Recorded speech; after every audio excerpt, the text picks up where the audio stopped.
rotas interoceânicas como desenvolvimento econômico regional. Conosco, o empresário, o despachante aduaneiro, especialista em comércio exterior, é vice-presidente do Sindicato dos Despachantes Aduaneiros do Estado do Rio Grande do Sul, SDAERGS. Conosco, a partir de agora, por favor, Fábio Cioca, uma salva de palmas.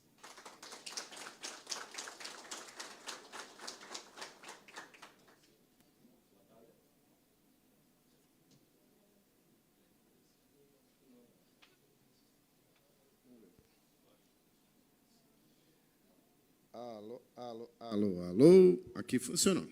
Aqui? Aqui. Já. Então, Bom, tá. boa tarde a todos. Agradeço a oportunidade ao Sindicato dos Despachantes Aduaneiros do Estado do Rio Grande do Sul e parabenizo o presidente Maria Urquiza pelo grande projeto, que é esse nosso Congresso de Desenvolvimento Econômico, ao nosso ex-presidente Jorge Prestes Lopes, brilhante ideia. Nós aqui, como comércio exterior, e nós sempre falamos que o nosso município, a nossa região, ele tem 3 eixos de desenvolvimento. E muitos municípios e muitas regiões têm vocação para o agro e para o comércio, mas poucos têm para o comércio exterior. E nós temos que levar essa possibilidade, né, de alavancarmos a nossa região com o nosso comércio exterior, que ele é muito pujante. Nós temos, como sempre comenta o nosso delegado Ilcimar Garcia, as nossas valências. Nós, muitas vezes, nos autossabotamos, porque nós vendemos muita imagem negativa das nossas fronteiras, e Uruguaiana tem esse poder de vender, às vezes, uma imagem que a fila é um atraso. A fila é desenvolvimento econômico. Nós vemos Foz do Iguaçu, Dionísio Cerqueira, vender fila como desenvolvimento econômico, e nós sempre vendemos a fila como atraso e gargalo no comércio exterior. Muito pelo contrário. Mês passado, o nosso Porto Seco aqui bateu o recorde de movimento nos últimos 10 anos. Com todo o problema que nós temos econômico, com todas as dificuldades de infraestrutura, e muitas dificuldades de infraestrutura, isso aqui nós vamos trazer, e vamos trazer as oportunidades que nós temos com as rotas interoceânicas, que são as rotas da integração, que elas poderão nos trazer mais previsibilidade para o nosso comércio exterior, pode fazer com que nós sejamos um grande hub de conexão, de integração da América do Sul com o mundo, e Uruguaiana é um eixo importante, não é a invenção da roda, não é um projeto desse governo, tanto é que, há 2 governos atrás, esse projeto Rotas da Integração ele virou um projeto de Estado, e não de governo. É uma iniciativa, né, dos governos da América do Sul, hoje muito capitaneado pelo governo brasileiro, que abraçou, na cúpula do Mercosul, esse projeto, só que nós estamos bastante atrasados no que tange um olhar mais cirúrgico, um olhar com mais atenção do governo federal para a nossa Rota 5. Vocês verão aí na apresentação que é um projeto de mais de 40 anos, mais de 4 décadas, e esse projeto, dentro desse tabuleiro do comércio global, e trazendo muitos influenciadores da nova geopolítica, porque isso aqui a gente está falando também, quando falamos em rotas de integração, em minimizar distância com os principais parceiros comerciais do Brasil, que é China, é Ásia e é Estados Unidos, nós também estamos falando em geopolítica. Nós estamos mudando totalmente a geopolítica, porque hoje as nossas rotas de navegação elas passam pelo Atlântico, mas nós podemos ter essa conexão, e temos hoje exemplos de lojas francas aqui, que importam produtos da China, trazem pelo Porto de Rio Grande e poderão trazer pelos portos do Pacífico com uma conexão depois terrestre e abastecer aqui os seus estabelecimentos. Nós temos aqui alguns eventos, e eu vou começar de uma outra forma. Eu sempre começo essa fala, e apresentei lá no Mercolog, em São Borja, o que são as rotas interoceânicas. Eu vou trazer, primeiro, alguns eventos que eles acabaram impulsionando a nova logística global, e eles trouxeram para evidência as rotas da integração sul-americana como um projeto de minimizar custo com os principais parceiros comerciais. China representa hoje 28% de toda a nossa corrente de comércio. Estados Unidos, 13%. Então, nós temos aproximadamente 41% hoje de tudo que o Brasil negocia, né, dentro da corrente de comércio com esses 2 principais parceiros comerciais, que é China e Estados Unidos. Temos uma Índia, que é um grande consumidor, como falado anteriormente aqui nas palestras, que nós somos uma potência do agro, e é por isso que está sendo potencializado o corredor número 4, que depois eu vou mostrar para vocês, que se chama Corredor do Trópico de Capricórnio, que ele vai escoar todo o agro da do nosso centro-oeste pela América do Sul, através dos portos do Pacífico. Então, esse é um grande projeto, que ele está hoje com uma venda impulsionada pelos governos, né? Hoje existe um trabalho muito forte de governança entre os países, né?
Corredor bioceânico.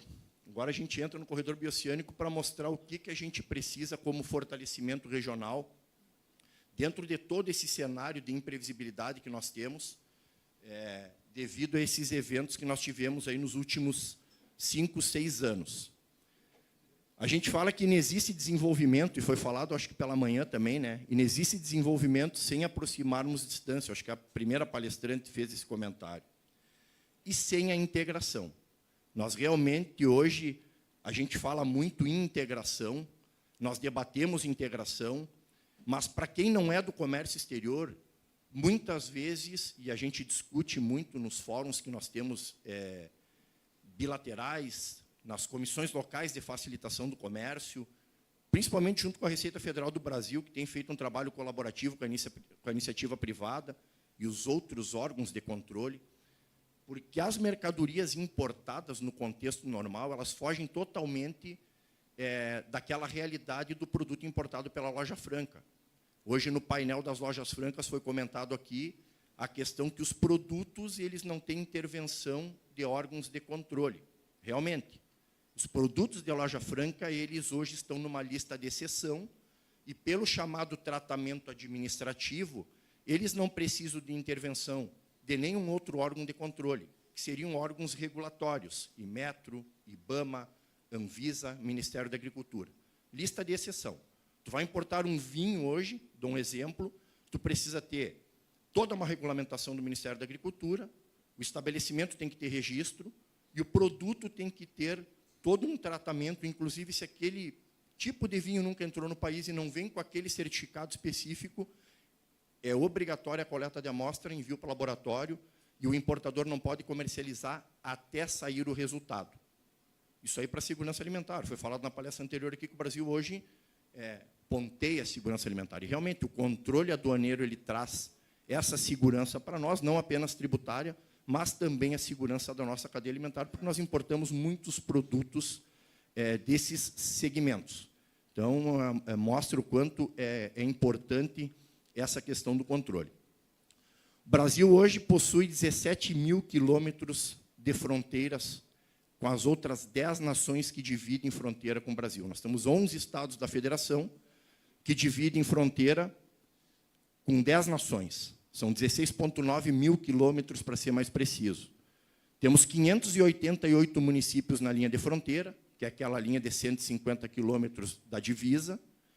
Temos 33 cidades gêmeas, né, em toda essa linha cartográfica que divide o Brasil das outras 10 nações. Temos 1/3 dessas 33 cidades gêmeas no estado do Rio Grande do Sul. Então, nós temos que evidenciar isso, nós temos que evidenciar que 197 municípios da linha de fronteira pertencem ao estado do Rio Grande do Sul, para mostrar a importância do estado do Rio Grande do Sul. Porque hoje, quando você fala de rotas da integração sul-americana, como eu falei, a nossa rota é uma rota esquecida. Tinha um calendário de visita nas 5 rotas, que eu vou mostrar elas aqui, da nossa ministra do Planejamento, Simone Tebet, que ela é a dona da pasta, né, do projeto Rotas da Integração Sul-Americana, e o único estado que não recebeu visita foi o estado do Rio Grande do Sul. E eu acredito que, pela questão da catástrofe ambiental que nós tivemos, que acabou assolando o nosso estado e precarizando a nossa infraestrutura, nós deveríamos ser prioridade, até porque a nossa rota é uma das rotas que está mais bem estruturadas de todas as outras rotas que nós vamos mostrar. Aqui eu trago o Corredor Transcontinental, um projeto de 1949. Aqui mostra que nós temos um projeto de mais de 4 décadas. Esse projeto Rotas da Integração Sul-Americana ele é um projeto que tem uma nova roupagem. Ele se chamava Corredor Bioceânico, e o nosso corredor seria Corredor Bioceânico Central, que ligaria o porto de Rio Grande ao porto de Coquimbo, no Chile. Então, aqui mostra 33 cidades gêmeas, 11 no estado do Rio Grande do Sul, 1/3, 11 estados, né, 10 nações, das outras 12 vizinhas da nossa nação Brasil. O projeto Rotas da Integração é um pacote de financiamento, né, que ele tem o intuito de interligar a América do Sul, né, os demais outros players, né, globais, que é a Ásia e Estados Unidos, que são os principais parceiros, como eu falei. Nós tivemos aí, no primeiro lançamento do PAC da Integração, uma projeção do investimento de 50 milhões de reais. Na ocasião, seriam 10 bilhões, 50 bilhões, né, eu falei, seriam 10 bilhões de dólares, 7 bilhões a ser financiado pelo CAF, Funplata e BID, que são 3 instituições multilaterais, bancos internacionais, e 3 bilhões pelo BNDES. Só que eles tomaram cuidado. Investimento do BNDES da porta para dentro, das outras 3 instituições da porta para fora. Na última informação que nós tivemos, o investimento já passou para 4,5 bilhões de reais. Então, tu pega ali 3 bilhões, na época 5, dava 15, né? Já baixou para 4,5. Então, nós perdemos aí já 10,5 bilhões de investimento dentro do projeto Rotas da Integração. Por isso que nós não vemos mais o governo falar com tanta ênfase, o governo federal, né, nesses outros corredores, a não ser o corredor do Trópico de Capricórnio. Aqui foi a apresentação do projeto, né, na cúpula do Mercosul, 10 bilhões, ali, BNDES, BID, Funplata e CAF. As rotas. Rota 1, Ilha das Guianas, que vai pegar lá o norte do país e da América. Rota 2, Manta-Manaus. A Rota 1 e 2, elas se conectam até o Equador. Rota 3, Quadrante de Rondon, que vai pegar o Acre. E a Rota 4, que é a rota hoje que eles chamam de Rota Piloto. Rota Bioceânica de Capricórnio. Ela se chama Rota do Trópico de Capricórnio. E a nossa Rota 5, que seria Porto Alegre e Coquimbo, né? Eles colocaram Porto Alegre e Coquimbo, mas a rota mesmo do corredor bioceânico, ela ligando os oceanos, seria Rio Grande, Coquimbo, no Chile. O Chile era o grande player do Pacífico, porque ele é o país que tem mais número de portos. Mas eles acabaram parando o investimento, né? Não investiram nos seus portos para modernizar. E o Peru, que viu essa oportunidade, o Peru construiu o porto de Xangai, que eu comentei anteriormente, que é um porto com investimento chinês, lógico, que vai também conectar uma ferrovia interoceânica via Acre, que terá também investimento chinês.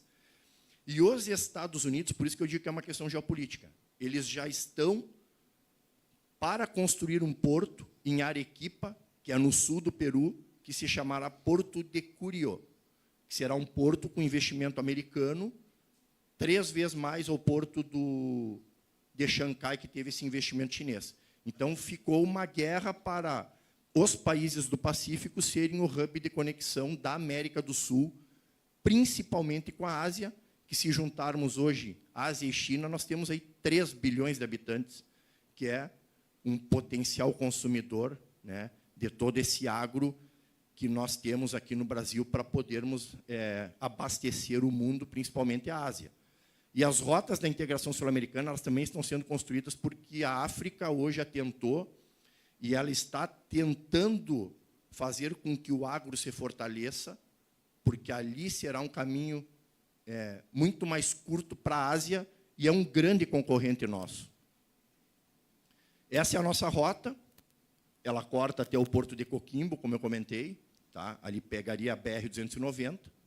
E a BR-290, e nós já conversamos várias vezes, em várias entrevistas, em vários seminários, fóruns, que a BR-290, dentro daquele corredor que ligaria Buenos Aires a São Paulo, né, é o único trecho que não está em duplicação, deve ter ali 20, 30 quilômetros, no máximo, perto de Pantano Grande, alguns pontilhões que levantaram, que não tem nem rio perto, ali em Arroio dos Ratos, que eu não sei para que serve aquilo, acho que é para estacionamento de alguns carros, eu até bati umas fotos semana passada que eu cruzei, e é vergonhoso o estado da nossa BR-290, e não é chegar aqui para trazer problemas.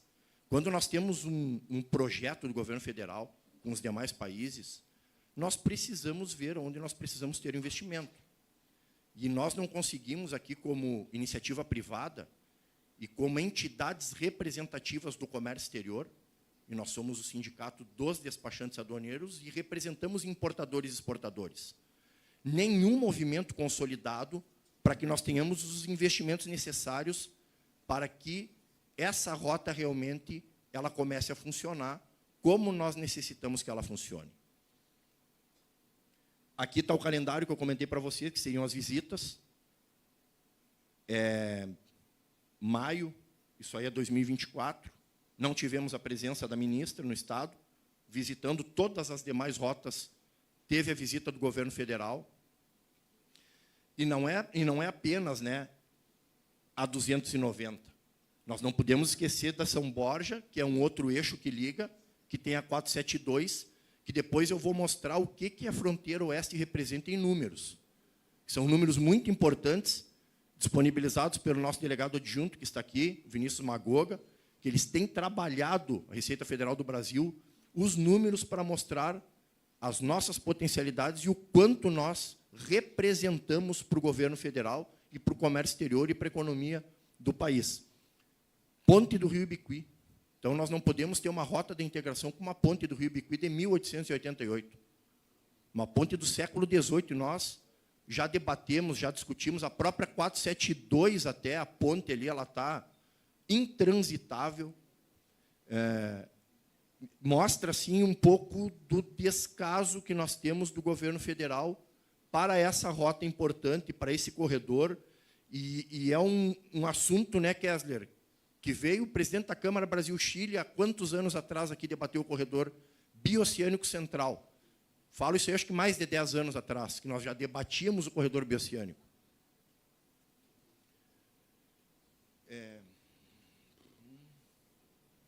Acho que eu estou passando, estou voltando. Bom, esse aqui é o corredor que é a menina dos olhos aí do governo federal hoje, né? Rota do corredor bioceânico do Trópico de Capricórnio. Só que assim, ó, Carmelo Peralta tem uma ponte muito bonita lá que está sendo construída, falta 60% da ponte ainda. Tem 40% da ponte que foi construída, ainda tem 60% para construir. Se nós pegarmos ali Mariscal Estigarribia, que é uma cidade que está no eixo do corredor 4, Mariscal Estigarribia no Paraguai, até Poço Rondo, na Argentina, tem 253 quilômetros de estrada de terra, de chão batido, não tem asfalto. O que a gente está discutindo aqui é uma terceira via e uma melhoria no asfalto, que a gente já tem estrada pronta. E aí a Argentina já está trancando o pé para o investimento a partir de Poço Rondo, porque Salta, aquela região ali, representa hoje, das reservas de lítio globais, 20%. A Argentina tem 20% das reservas de lítio, e a gente sabe que hoje existe essa briga pelas terras raras, né? E a Bolívia tem 20%, que a Bolívia também seria um dos corredores que eles já deixaram de lado. E parece que há alguns meses eles descobriram lá algumas jazidas de ouro, prata e bronze, então vai ser difícil eles abrirem mão aqui, né, de muito investimento dos governos, porque eles já estão ali atentos a essas questões, né, dessas reservas. E é uma discussão com a Argentina, que realmente a Argentina está trancando o investimento aqui nesse corredor 4. Essa é a ponte, é uma parte da ponte somente do lado brasileiro, né? Essa ponte está sendo construída com recurso da Itaipu, Paraguai. Então, a ponte que saiu, investimento aí de aproximadamente 500 milhões, essa ponte aí, é a previsão do investimento para ela. E trazer também aqui para vocês que corredor bioceânico não é apenas na América do Sul que nós temos, né? Esse aqui é um corredor modelo, que é um corredor no México, é o Istmo de Tehuantepec. Ele liga Coatzacoalcos, no Golfo do México, que agora querem chamar de Golfo das Américas, a Salina Cruz, no Pacífico. Esse é um corredor de 215 quilômetros que eles começaram a construir antes do Canal do Panamá. Com a crise hídrica no Canal do Panamá, voltaram a colocar recursos e investir no corredor, que é um corredor terrestre. Se vocês olharem ali, ele é rodoviário e ferroviário. e ele minimiza aí o custo de todas as mercadorias negociadas da Europa com a Ásia, quando elas têm que fazer qualquer outro percurso que não seja Canal do Panamá, ou que tenha que fazer o contorno da África ou da América do Sul. Então, hoje é um corredor que ele está ativo, né, e teve um investimento muito forte para que ele conseguisse ser um corredor de ligação entre o Oceano Atlântico e o Pacífico. Falar em corredor bioceânico, e eu conversava com o ministro, que é um ministro de Itamaraty, que é do Mato Grosso. Nós estávamos com ele há 2 semanas atrás, lá em Brasília, conversando, e ele nos pedindo um suporte institucional para a Federação Nacional dos Despachantes Aduaneiros, para o corredor 4. E eu questionei o corredor 5, porque eu sou daqui. Então, nós entramos numa discussão e eu falei para ele, eu disse, muito eu trago essa questão dos corredores bioceânicos, não apenas para ligarmos o Atlântico Pacífico, que será muito importante, mas principalmente para o nosso fortalecimento regional. Se nós melhorarmos a nossa infraestrutura, eu tenho certeza que nós vamos melhorar, e muito, a nossa integração regional, que ela precisa, e precisa de infraestrutura. Se nós olharmos aqui nesse quadro aqui, ó, mercado intrarregional, densidade do comércio intrabloco nos principais blocos globais. A América do Norte concentra 40% do comércio intrarregional. Europa, 60%, Ásia, 60%, e América do Sul, menos de 10%. Então, nós temos menos de 10% do nosso comércio intrarregional, se nós compararmos com os principais mercados intrarregionais globais. Portanto, nós acreditamos, e temos debatido isso, que, mesmo nós lutando para que o corredor bioceânico ele acabe ligando o Atlântico com o Pacífico, para minimizar custo, né, e tempo do transit time em 30%, como eu comentei, diminuindo em 17 dias as negociações, nós teremos aí um up no nosso fortalecimento regional. Isso aí importa muito para nós. A Argentina é o 3º principal parceiro comercial. Nós precisamos fortalecer os laços. O Estado do Rio Grande do Sul é o estado que mais tem fronteiras, né, com os países da América do Sul aqui. E fronteiras que nós falamos, tá? Fronteiras que são fronteiras que existe controle. Quando nós falamos cidades gêmeas e fronteiras, são aduanas que estão hoje aptas a receber e liberar mercadorias. Aqui eu trago 472. Saiu um estudo, uma pesquisa, há uns meses atrás, do DENIT, que é um levantamento para o estudo de viabilidade técnica, econômica e ambiental. Imagina, não tem EVTEA. A gente fala assim em duplicação, terceira via, 290, não tem estudo de viabilidade técnica, econômica e ambiental.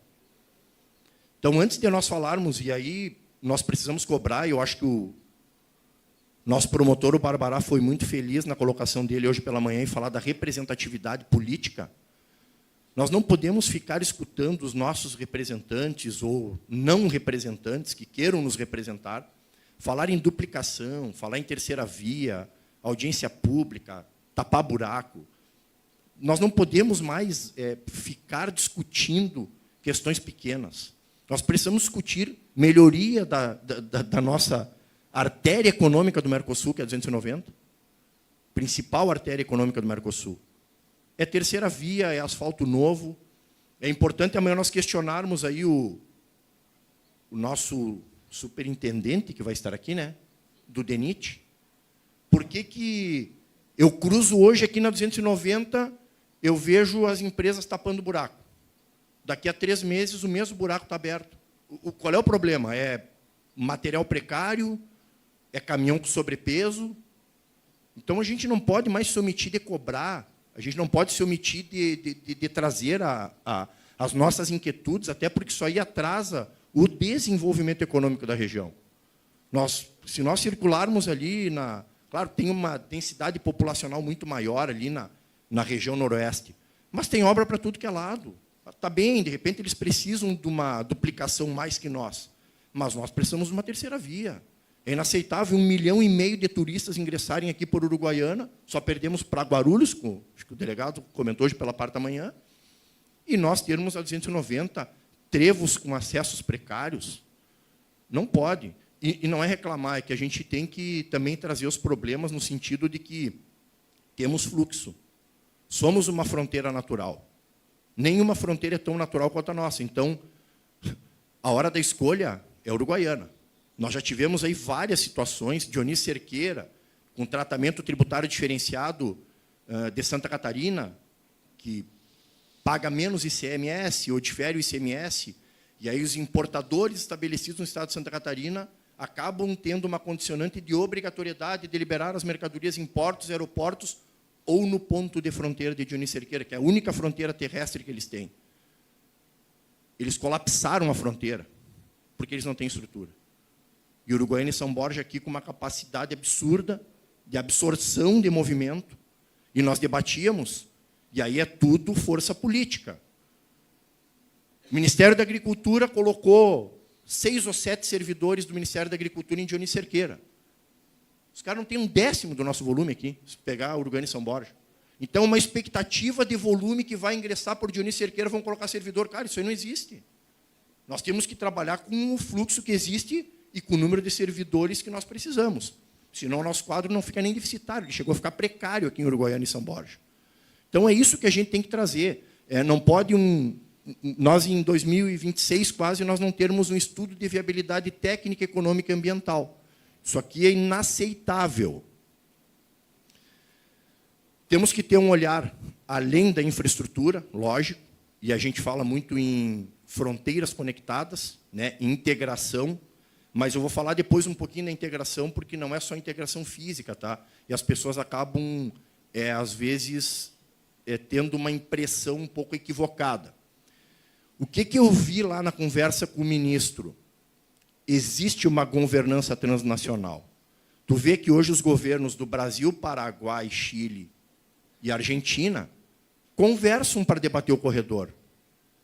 Aqui não existe essa governança, porque nenhum dos nossos governos se comunicam para debater corredor bioceânico, para debater a melhoria na ponte internacional aqui de Uruguaiana. Tivemos uma luta para conseguirmos a concessão do Centro Unificado de Fronteira em São Borja.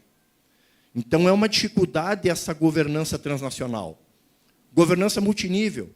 Às vezes, quando nós vamos para uma entrevista, a gente até é mal interpretado, Zeno. Quando nós falamos assim, o município precisa se preocupar, o Estado precisa se preocupar. Ah, mas a 290 é do governo federal. Tranquilo? Como é que lá no Mato Grosso existe município, Estado e União conversando para que tenham melhorias nas estradas, para que tenham investimento na infraestrutura, para que realmente eles tenham um corredor transoceânico funcionando? Governança transversal é a única governança que eu vejo hoje, porque nós temos hoje ambientes favoráveis a debater a melhoria do ambiente de negócio. Nós temos um Comitê Local de Facilitação do Comércio que senta todos os órgãos de controle aduaneiro, Receita Federal, Cefaz, Ministério da Agricultura, Anvisa e toda a iniciativa privada. Importadores, exportadores, transportadores, agentes de carga, para debater a melhoria do ambiente de negócio. Então, nós conseguimos ter essa governança, nós não conseguimos ter uma governança em outros níveis para nós fazermos com que nós tenhamos, de fato, o desenvolvimento que nós precisamos. Desafios. Desafios das nossas fronteiras aqui dentro dessa questão das rotas bioceânicas. Áreas de controle integrado desintegradas. E aí que vem o assunto que é um pouco sensível. Quando a gente fala de desintegração, ou quando nós falamos de integração, não é integração física. Hoje nós deveríamos ter uma área de controle integrado aqui em Uruguaiana, Passo de los Libres, que seria uma área de controle integrado cabeceira dupla, ou cabeceira espelhada, diferente de São Borja, que é um Centro Unificado de Fronteira, cabeceira única. Lá é o melhor exemplo que nós temos de desintegração, porque o modelo é de uma integração física que deveria ter harmonização de procedimento entre os países e interoperabilidade de informação de sistemas. Não temos. Lá é o principal modelo. Aqui é um pouco diferente, porque nós temos uma cabeceira dupla, ao qual teríamos que ter uma exportação em Passos Livres, com uma exportação argentina junto com a nossa importação aqui. Já trabalhamos, temos tentado fazer com que nós tenhamos a integração, e nós vamos mostrar depois, dentro da aduana inteligente, o quanto nós temos trabalhado para que os nossos processos sejam disruptivos, né? Mas nós temos hoje uma aduana totalmente desintegrada, porque nós não conseguimos nos comunicar com o país do lado de lá, que realmente ele está 10 passos atrás no comércio exterior e no que tange facilitação do comércio. Desigualdade na infraestrutura. Temos um Cotecar aqui, que é um Cotecar que precisa que a iniciativa privada assuma.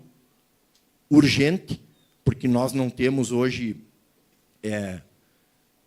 condições estruturais de mandarmos os órgãos de controle para fazer com que nós tenhamos segurança e previsibilidade nas liberações. Não temos balança, não temos scanner, não temos gerenciamento de risco conjunto, porque realmente, e eu tenho o Sandro aqui, que é despachante argentino, que sabe muito bem a dor que ele sente lá do outro lado, não tem as mínimas condições de segurança para que os órgãos de controle façam o seu trabalho para evitar descaminho, contrabando, enfim, para evitar que o crime organizado acabe atuando dentro do comércio exterior. Falta de harmonização de dispositivos legais. Realmente, hoje, nós precisaríamos de um código aduaneiro do Mercosul, que nós não temos.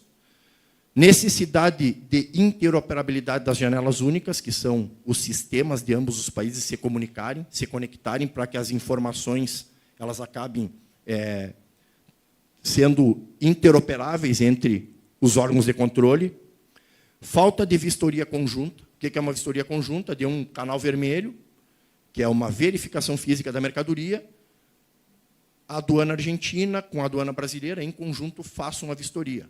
Hoje o caminhão para de um lado, a Argentina vistoria, se ela parar do outro lado é canal vermelho, o Brasil vai vistoriar também, ou vice-versa. Então, nós precisamos, em áreas de controle integrado, de vistorias conjuntas nos pontos de fronteira.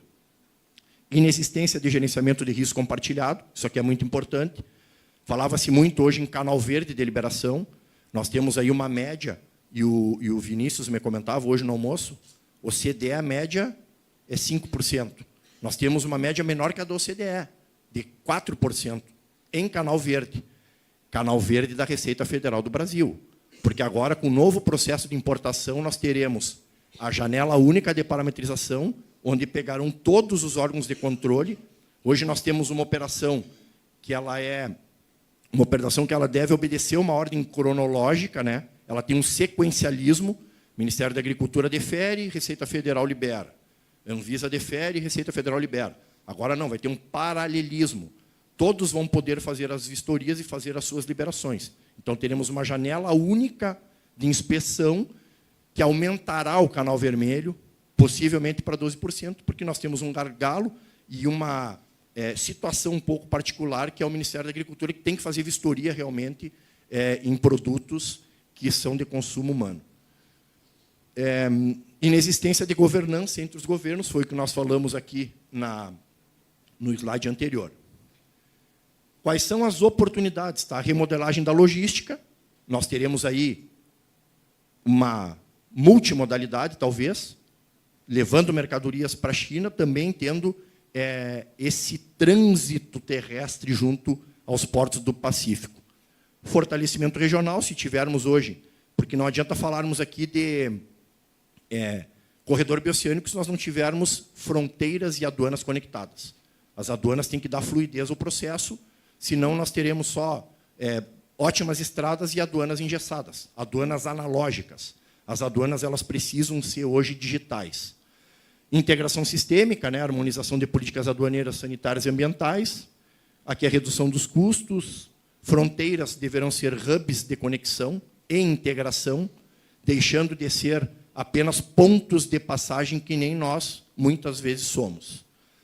Estímulo à competitividade das cadeias logísticas regionais e o fomento a acordos multilaterais. Agora eu vou trazer um pouquinho aqui, porque está indo tempo, a importância das nossas fronteiras terrestres. Uruguaiana e São Borja, E aí a gente fala no fortalecimento regional porque são hoje os 2 principais pontos de fronteira. Tá? Se nós falarmos em valor de mercadoria transacionada, Uruguaiana e São Borja passam ambas por cima de Foz do Iguaçu, e Foz do Iguaçu hoje tem 40% aproximadamente mais em número de veículos que nós, se nós pegarmos cada ponto de fronteira. Nós tivemos aí um total de veículos e valores transacionados em 2024, em caminhões, aproximadamente 345 mil caminhões que fizeram transposição de fronteira em 2024. Só aí somaram-se 15 bilhões de dólares em mercadorias comercializadas. 2025, em número de caminhões, nós tivemos um acréscimo de 19% até o mês de agosto, e em mercadorias transacionadas, um acréscimo de 25% até o mês de agosto, pegando Uruguaiana e São Borja. Se eu pegar só a Uruguaiana passou os 30% entre caminhões e valor de mercadorias até o mês de agosto. Entre todos os modais, ou seja, tudo que é comercializado entre Brasil e Argentina, navio, avião, trem, caminhão, Uruguaiana e São Borja representam 40% do fluxo comercial com a Argentina. Ou seja, isso aí mostra a nossa importância, mostra o quanto os corredores logísticos eles teriam que estar aqui sendo melhor estruturados para podermos ser competitivos. Nós temos um cenário aqui, 2019 a 2024, Uruguaiana e São Borja, e os dados são da Receita Federal do Brasil que nos disponibilizam. Tá? Em mercadorias transacionadas de 2019 a 2024, tivemos 75,6 bilhões de dólares em mercadorias, Uruguaiana e São Borja. 1,3 milhões de declarações processadas, declarações de importação e exportação, processos. E mais de 17,7 bilhões em tributos federais recolhidos nas importações. Imposto de importação, imposto sobre produtos industrializados e as contribuições PIS e COFINS. Então, se nós pegarmos esses 4 tributos na importação, nós ultrapassamos os 17,7, chegamos a quase 18 bilhões em tributos. E talvez aí o nosso ano de 2025, se nós chegarmos em dezembro na cadência que nós estamos, nós tenhamos aí um número até recorde, comparando com os anos anteriores. E aí nós falávamos em aduana analógica e aduana digital, né? O mundo gira em tempo real. Nossas fronteiras não podem funcionar de modo analógico. E aí eu sei que vai ter depois uma palestra do pessoal da TI, né? Do sistema. Border Community System. Não existe isso aqui.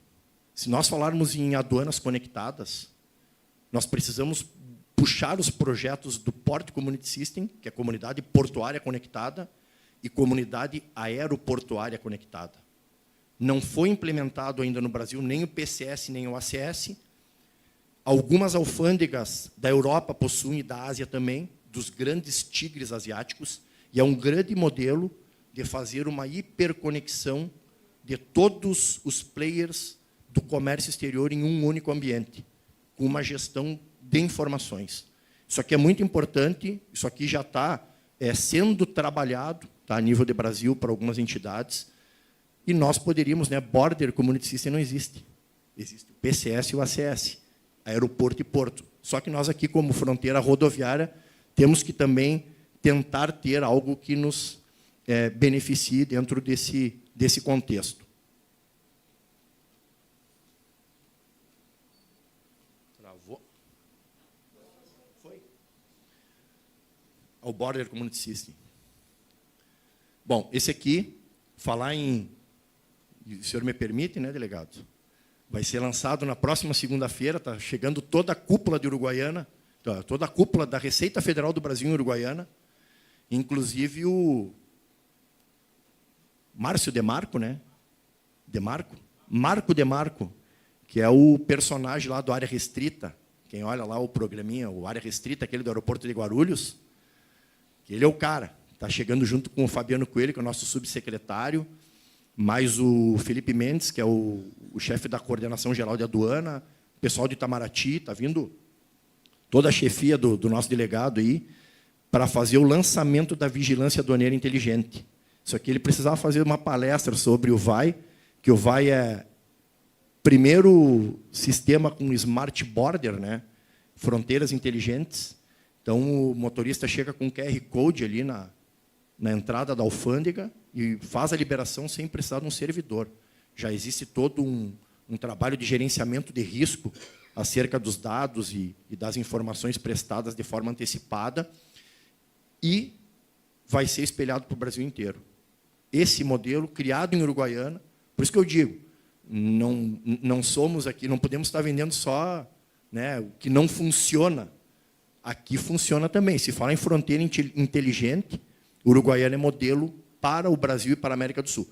Para a América do Sul não vou nem falar, né, porque os outros países eles estão 10 passos atrás no que tange facilitação do comércio. Então, o sistema Vigilância Aduaneira Inteligente é um sistema que mostra que realmente a aduana está disruptiva.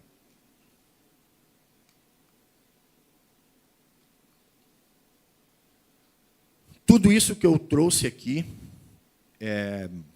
que eu falo em desintegração da aduana, dos gargalos, da falta de harmonização de procedimentos, da falta de interoperabilidade de informações, nós vimos num projeto que se chamou Gestão Coordenada de Fronteiras. A Gestão Coordenada de Fronteiras tratou de todos esses assuntos. Nós fizemos o mapeamento das fronteiras do Chuí até Guaíra.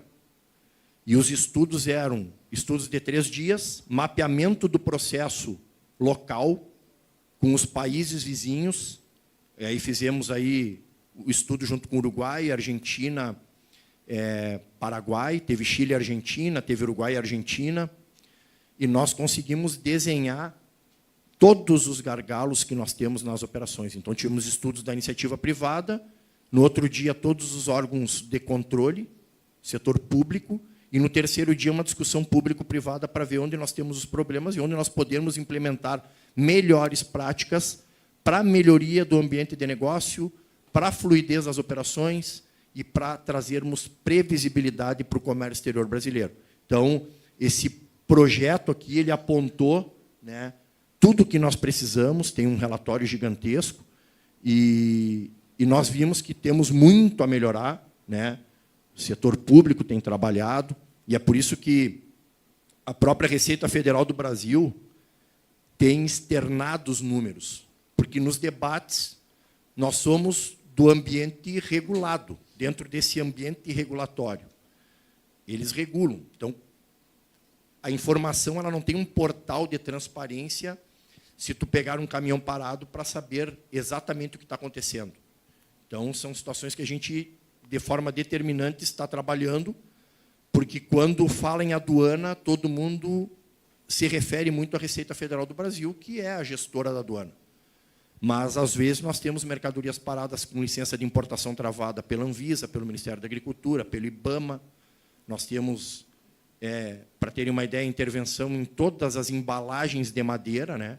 Tudo que é transportado com embalagem de madeira tem que ter a intervenção do Ministério da Agricultura.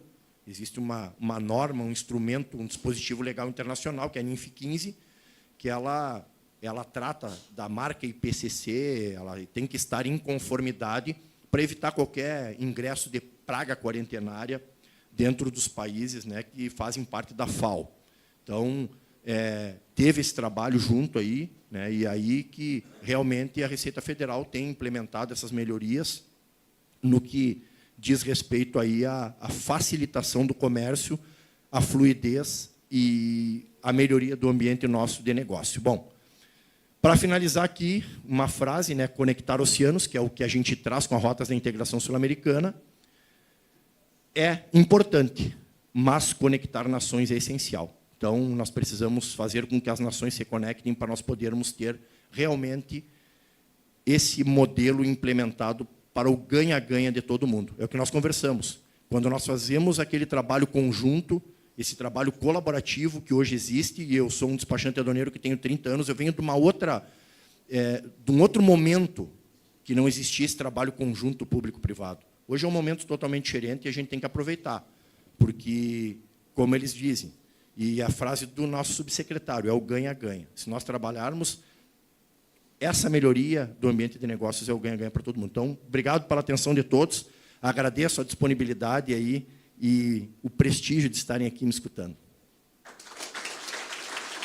Obrigado, Fábio Sioca. Pode deixar aqui? Pode deixar aqui o microfone. Importante lembrar que, como forma de agradecimento pela contribuição ao nosso evento, a presidente Mercedes, junto com a diretora Alessandra Sanger, vão lhe fazer aí uma entrega simbólica de um mimo para marcar. Pode subir no palco para ficar melhor a foto.